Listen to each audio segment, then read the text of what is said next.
But he did a great job. Just say hi to Elijah for I me. totally would be happy I did to. see him not so long ago in Sydney, so that was good fun. Excellent. Well, Yeah. Hugo, I don't even know what to say because when I saw you on the screen for the first 10 minutes, I didn't even know that was you. Oh, good. I'm so, glad. I mean, North American audience, let's face it, let's get it right off. You know, we all know you. It's Agent Smith. I mean, come on. And then we see you in this role, and I'm like, good on him. What was it when you read this script and you went, I just got to do this role? Well, I did think that.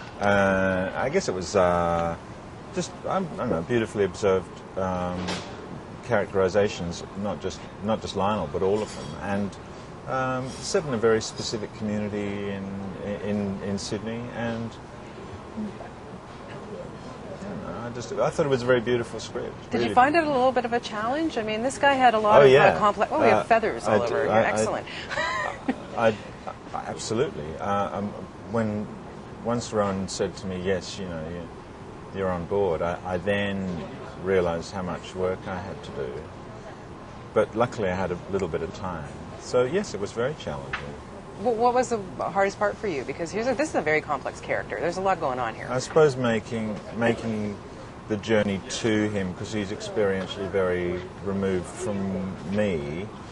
I don't think he's so removed inside, but he's removed in terms of his experience and in terms of what he's doing and where he is. I have absolutely no understanding of the rugby league culture at all, and I have no understanding of the world of the heroin that he's involved in, and so I really had to educate myself a lot. Well, you did a fantastic job because you really feel for this guy. He's going through a hard thing, and you know he doesn't know if he can get off the drugs, but you do. You totally make us feel for him. So thank you. Good on you. Okay, so not too shabby a cast to working with here. Hey, sexy. Hey, Martin. Sexy, huh? Okay. Something going on we don't know about. I feel the same way. Anyway, what a cast. Like Martin, Kate Blanchett, Sam Neill, my God, you know, taking a role on like this. All of you took these roles, again, against type. Yeah. Very exciting, I think. I think, you know, I think that's what actors want to do. You know? You don't really want to do the same thing again and again. You always want to do things like that. So it's the gem of gems, really. What was it like working with these people? I mean, Kate, you knew anyway. Yeah, Kate I worked with a lot, and I've just come off stage working with her literally the week before. So we had a 10-week season Sydney theatre and 6 weeks rehearsal prior to that. So that was really easy, very easy, and had worked with her quite a bit before.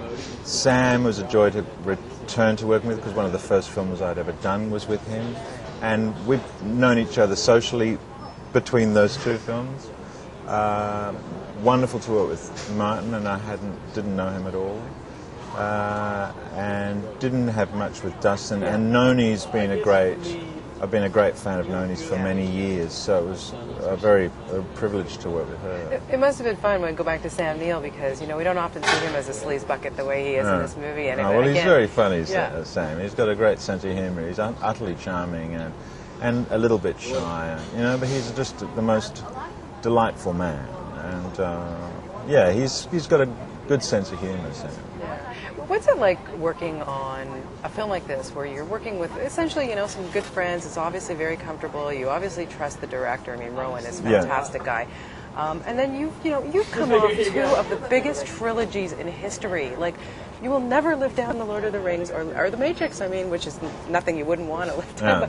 But then you go on a set like this, and it's, way different. What do you prefer? Well, I think probably something like this, really. This is probably more of a return to what I have always been doing.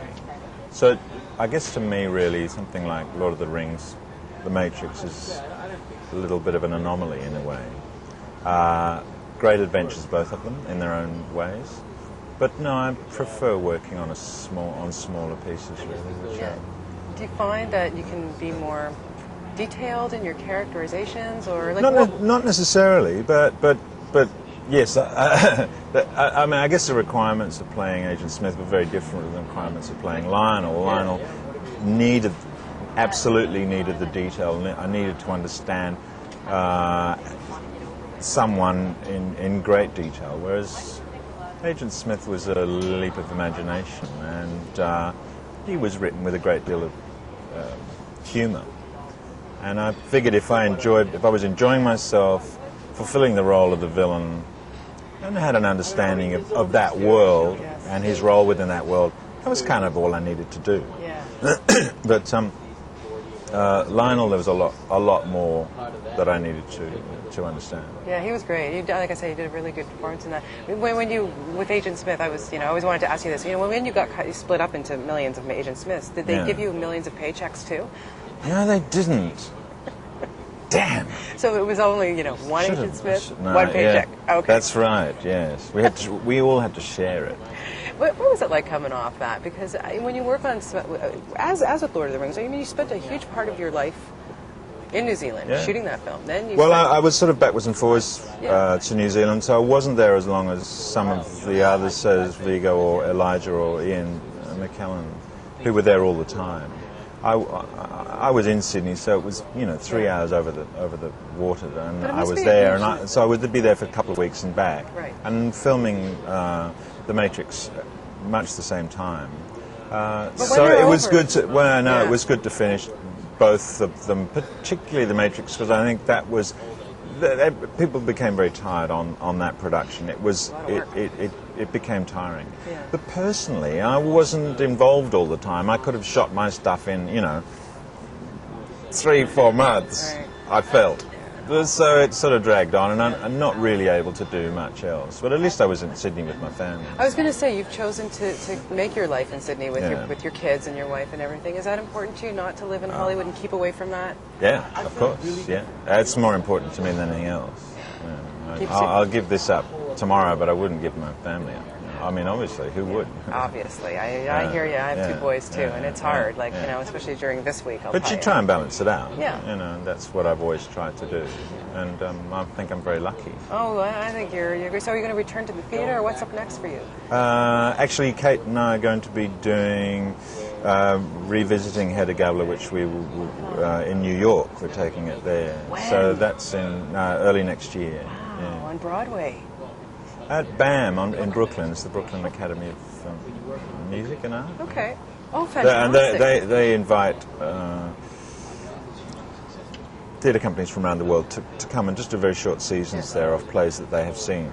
So we'll just be there for 4 weeks. I'll try and catch that for sure. And anything film-wise happening? I'm involved in a project about the Bali bombings, which occurred a few years ago, and I'm sort of preparing for that now.